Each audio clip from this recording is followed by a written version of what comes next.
Today we are going to have a discussion about retained placenta.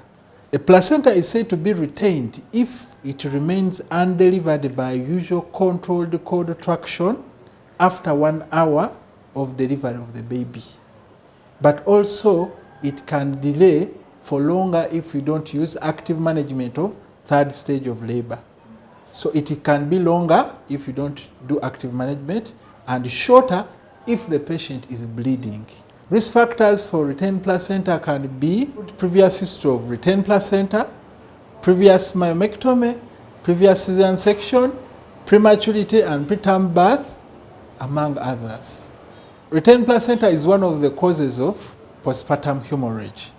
In management of retained placenta, you have to ideally put her in a place where you can ensure asepsis, where you have good lighting, where the patient can be given pain control and good positioning in a lithotomy bed. In theater if possible, and if the patient is bleeding, can be done on the ward.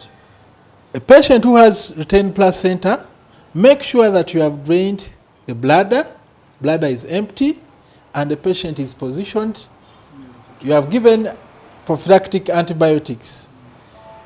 Now, in lithotomy position, use your dominant hand to follow the umbilical cord or the remnant of the umbilical cord into the vagina, while the non-dominant hand supports the fundus of the uterus.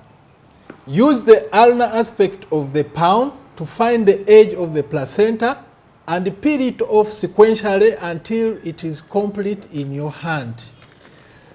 Hold the placenta in your hand, retract gently and offer counter traction on the abdomen to deliver the placenta complete. At delivery, use both hands to examine the edge and surface of the placenta for completion.